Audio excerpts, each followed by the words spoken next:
துணை போகிறார்கள். ஒரு கட்டத்தில் ஜாதி என்று வந்து விடுகிறார்கள், ஒரு கட்டத்தில் மதம் என்று பேசி விடுகிறார்கள். ஆனால் இங்கு மனிதம் செத்துக் கொண்டிருக்கிறது என்பதை யாரும் உணரவில்லை. மனிதம் சாகிறது. பள்ளி மாணவிகள் படிப்பை இழந்து கொண்டிருக்கிறார்கள். பார்வையிடுவதற்காக போயிருந்தேன். 3 பெண் குழந்தைகள் சைக்கிளில் வருகிறார்கள். இந்த 3 பெண் குழந்தைகளுக்கு பின்பாக ஒரு 10 பையங்க வாரான் சைக்கிள்ல. ஆரன் அடிச்சுக்கிட்டே வாரான். இதுக்கு பயந்து ஓரமா போகுது. அவன் பின்னால தான் போறானே தவிர ஓரமா போகிறது அந்த பிள்ளை ஒதுங்குதான் நம்ம முன்னால போகல.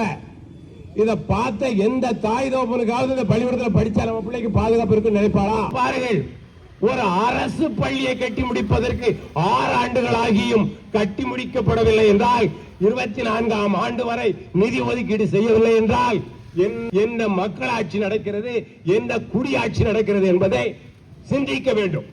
பல்லாயிரக்கணக்கான ஏன் லட்சக்கணக்கான மக்கள் வந்து சென்று கொண்டிருக்கின்ற இந்த ஏரல் பேரூராட்சியில்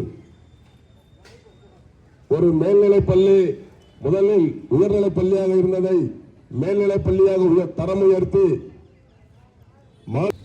கையாண்டு கொண்டிருப்பதனால் அந்த மேல்நிலைப் பள்ளியின் கட்டிடங்கள் 6 வருடங்கள் ஆகியும் இன்று வரை கட்டி முடிக்கப்படவில்லை. ஏதோ ஓட்டுக்காகவும் அது திறந்து வைக்கப்பட்டதாக காணொலி மூலம் திறக்கப்பட்டு அந்த பள்ளி செயல்பட்டுக் கொண்டிருக்கிறதாக மகளிர் மேல்நிலைப் பள்ளி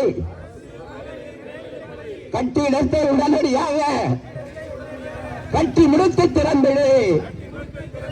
ஓய மாட்டோம், முறங்க மாட்டோம், ஓய மாட்டோம், முறங்க மாட்டோம். குண்டுகள் மார்பை துளைத்த போதும் அச்சமில்லை. வெற்றி பெறுவோம், வெற்றி பெறுவோம், வெற்றி பெறுவோம். தமிழக அரசு நடவடிக்கை உடனடியாக நடவடிக்கை.